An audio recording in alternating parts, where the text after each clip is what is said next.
I'm not entirely sure how we should all feel after Liverpool's 1-0 defeat to Tottenham Hotspur in the first leg of the side's Carabao Cup semi-final. I mean, at 0-0, and it was 0-0 up to 85 minutes, so I was already kind of drafting in my head the things I was going to talk about and what my kind of summary of the game was going to look like. And at that point, I was thinking, it's not been a fantastic Liverpool performance, certainly not reached the heights of the 6-3 win at Tottenham not too long ago, but still felt like Liverpool had controlled the game and they'd managed it. I think they were coming up against a Spurs side who were being a bit more kind of sane in their approach. They certainly weren't as open as the last game between the two teams.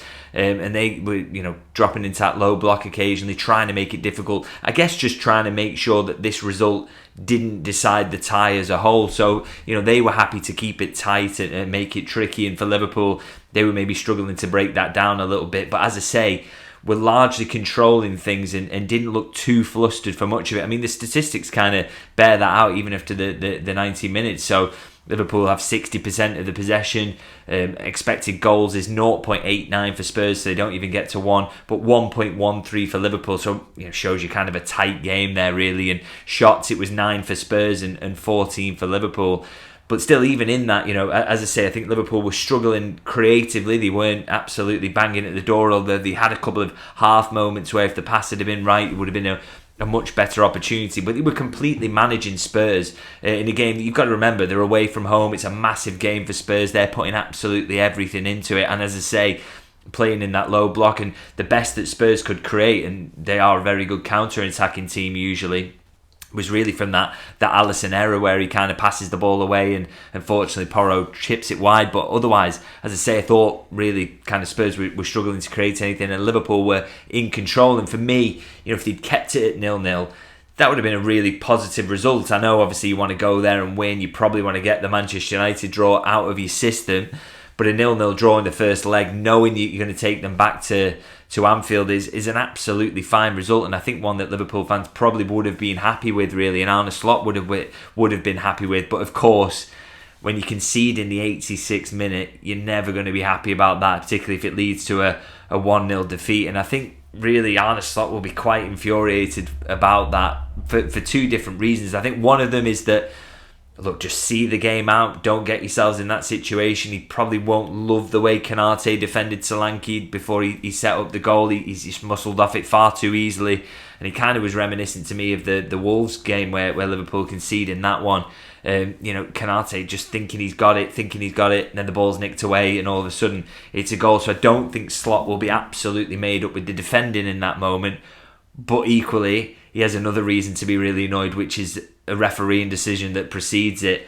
Bergvall, who scores the winner in the moment, prior to that, slides in for a challenge on Tsimikas, a really bad foul, and it just is a nailed-on second yellow card. I think the reason he doesn't get the yellow in that moment is that Liverpool continue the counter-attack from that point onwards, but it's just a yellow card, and he'd already received a yellow card early in the game, admittedly a soft one, but that shouldn't be coming into your thinking. The fact is, if he's already on a yellow, he commits a yellow card offence, he should be sent off. Now, it's partly kind of made even worse by the fact that Tsimikas is still off the pitch after having received treatment for that moment when the goal goes in, and the ball is kind of down his side. I mean, I would counter that by saying I think it's still, the ball is tight to the centre-backs. I don't think Tsimikas would be in that position, and Luis Diaz is very, very deep, playing basically as a left-back in that moment. So I don't think it massively cost them in that regard, and I know people will talk about that, but I still think it's infuriating that the man who scores the winner is a man who just shouldn't be on the pitch, really, and it's a poor decision from the ref. I mean, not quite at the level of Luis Diaz getting an actual goal ruled out by VAR, even though they all agreed it was a goal. It's not quite at that level. But it's really, really frustrating for Liverpool that it happened. And I think, ultimately it's the key moment in the game, because as I say, I think if you come away with a 0-0, you probably say that's a deserved result for both sides, but also it's a result that favours Liverpool, because they know then they go back to Anfield, and what's happened now is Bergvall gets that goal and Spurs get a win that for me they absolutely did not deserve. So that is a huge frustration for Liverpool. But I think there are, of course, positives to take in that. I'm sure they'll have all seen Spurs and the way they celebrated after that game today, and will remember look, you guys have got to play us at Anfield now, and it's going to be very, very hard to replicate that performance at Anfield, where I think Liverpool will be even more dominant, and I'm sure will play much, much better than they did. Obviously, Spurs will possibly have Van de Ven and Romero back at that point, but even so, Liverpool are a far superior side, because, as I say, I thought that was kind of the best version of Spurs we've seen in a long, long time, and really the most that they deserved was a 0-0 draw, whereby Liverpool mostly controlled the game as well. So, as I say, I don't think we should go over the top about this result, and I know some people maybe will, but as I say, don't think it was a deserved defeat for Liverpool. A 0-0 draw would have been a much more accurate reflection, really, of the game we've seen. And the frustration for Liverpool now is they just have a little bit more work to do. But I still remain confident that they will be able to get through to that Carabao Cup final, because on the basis of what I've seen today, I don't think Spurs can come to Anfield and have much hope of getting a result. But we will have to see. It's a long wait now till that second leg, unfortunately, and we will see how that one pans out. But of course, a frustrating end to tonight's game. Now, a few kind of talking points within this, really. I really think that Liverpool deserved to get a clean sheet from this one, and it was one of my talking points prior to the goal going in, and I still want to talk about the defence, because I think regardless of that fact, I still think they kind of deserved it, really. I think it would have been helpful to have Tsimikas on the pitch, so they don't have the full complement in that moment. It's one of those where Bergvall shouldn't have been there. So I still do have praise for the defence, and I think that has been one of the worries recently, is kind of Liverpool's defending. Are they conceding too many goals, too many chances? But it kind of sums up how unlucky they are that they do eventually concede in this game. But as I say, I thought individually a lot of the defenders were very good today. I mean, Conor Bradley comes in for Trent Alexander-Arnold, doesn't he? And I thought he was really, really impressive. It makes a kind of slow start where he looks a bit nervous because he's not played for a while, but I thought really good other than that. 5 out of 11 ground duels won. He just gets back in there, doesn't he? Makes it difficult for his winger. 2 out of 4 tackles won as well. And I thought he kept Son really, really quiet down that left-hand side. Could have done a little bit more in possession. Wasn't as good on that side of things, but I think he's just a really very good defender, and if you want to lock down a flank, he's very, very good at that. And I also quite like Tsimikas on the other side as well. I'm a big fan of him, really, as a backup on that side, and again, I think he kind of showed why. Again, not maybe perfect in possession. I don't think he's as strong as Robertson in that regard. In some elements, anyway, he's possibly a better crosser, but maybe not as a carrier of the ball. But I thought defensively, 7 out of 12 duels won, 3 chances created, some really good link-up play down that left with Gakpo at times as well, and making the option and putting a few good crosses as well. So didn't think a bad performance from him at all. And Virgil van Dijk as well. Again, he doesn't get the clean sheet, so probably won't get the credit, but 6 out of 8 duels won, 92% passing accuracy, and he makes a great block that prevents a goal around that Alisson error as well. So the defence for me deserved to come away with a clean sheet, and maybe that would have quietened down some of the talk around Liverpool's defending recently, but unfortunately circumstances kind of come against them, and they don't end up getting that. So that is frustrating, but I did think the defence wasn't too bad at all today. Quick note on Jarell Quansah. Arne Slot has confirmed in his post-match press conference that actually not an injury for Quansah, it was actually illness. So I think that is good news, because of course Joe Gomez out at the minute. You could do without losing another centre-half, so hopefully Quansah is okay. If he can make the weekend and face Accrington, that would be really helpful, and possibly eases those centre-back concerns going into January, because I know a lot of people have been talking about that, particularly with Quansah going off in this game. So as I say, defensively wise, didn't keep a clean sheet, but for me absolutely deserved to, and a few good individual performances in there. And another big talking point for me was the fact that Conor Bradley did start the game and Trent Alexander-Arnold didn't. Obviously I don't want to focus on this too much because I feel like we are, but it's just a big talking point. I can't, as a journalist who covers the club, not really discuss this, and I do think it was a big call from the manager, really, not to throw Trent Alexander-Arnold in for this one. He's one of very few kind of nailed-on starters who doesn't come in. So Diaz drops out, he's one. Obviously Canate, but he's only just back from injury. So it did feel like a big shout. Was that kind of deciding maybe he needed a rest, and that's why he didn't look so great against Manchester United? Was it that he needed to bring him out the firing line? I'd be interested to know what Slot's kind of thoughts were on that.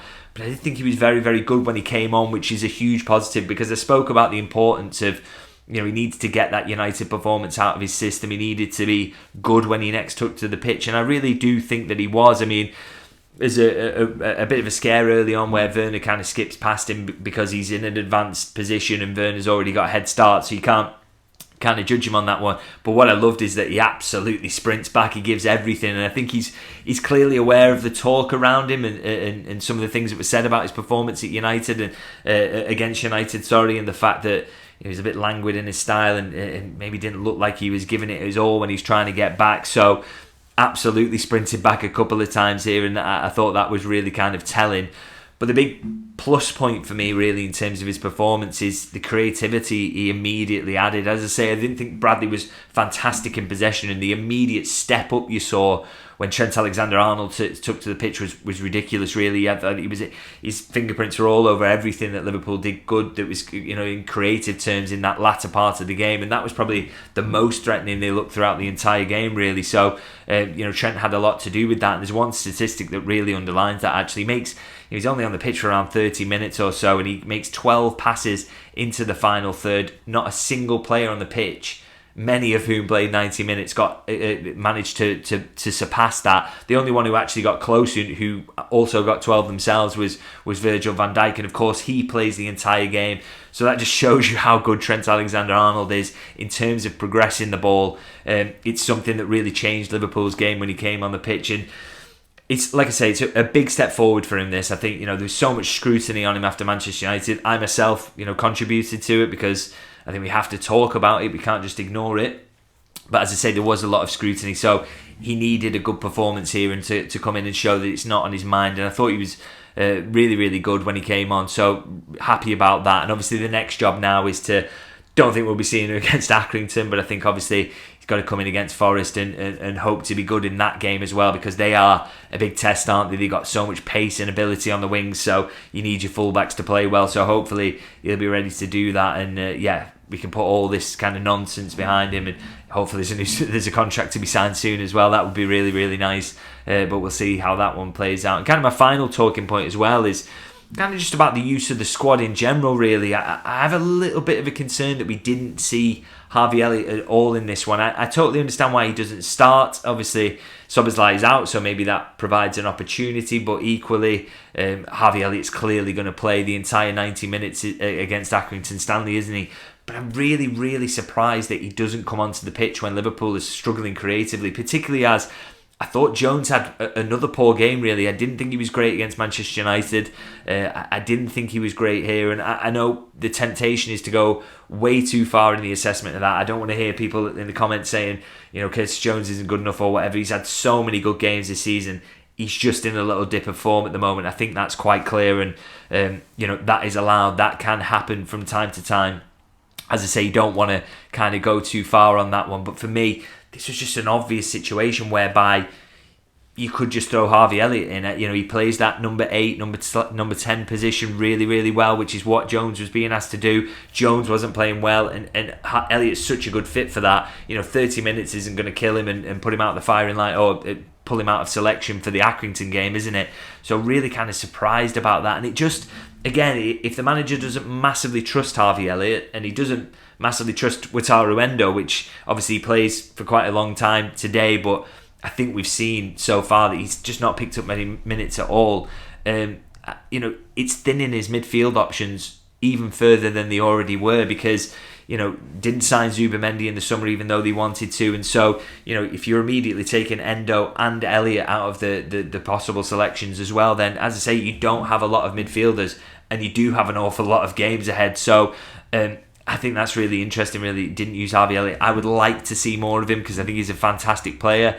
Works his socks off, but he's got that kind of creative edge that could have made the difference really today. You combine him with someone like Trent, and you've really got the ability to crack open a deep defence. So it could have been really handy that. But as I say, if he's not going to do that, and he has players he trusts and players he doesn't, then for me, Liverpool absolutely have to sign a midfielder in the January window, because they do need another option who the manager trusts. If he doesn't trust Elliott, I think he would be wrong about that, and it'd be a real shame.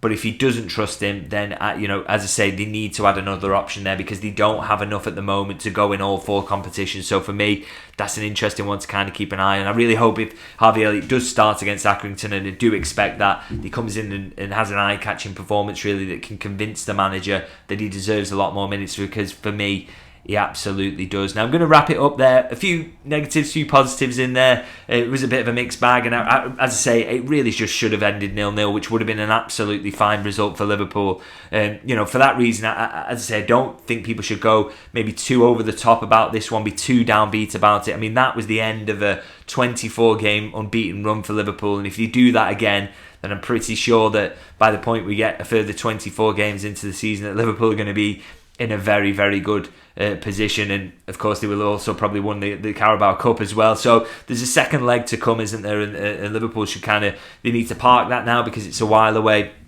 but should have absolutely every confidence of getting through against this Spurs side. Now, as I say, keep it upbeat in the comments, because at the end of the day, you aren't going to win every game over the course of a season. Even if you're a side as good as Liverpool, there are going to be tricky moments where you kind of question, is this side as good as we think it is? You maybe start to ask that question incorrectly, because for me, it really is a very, very good team. It's just having a minor wobble at the moment, but I'm sure they'll be back on the horse very, very soon, and not too many huge concerns. And I just look forward to, look to the long term, and that, I'd say long term, it's coming up very soon, but that game against Forest that comes next week is, it comes after the Accrington game, whereby that is obviously of less importance, but that Forest game is where we'll learn a little bit more about this team and if they can bounce back from this mini wobble that they're having at the moment. But I've got every confidence that they can on the basis of the performances that we've seen so far. So as I say, obviously Accrington up next. I'll be back for build up to that, and of course my post-match review. So looking forward to that. It's going to be a different team, a different experience, and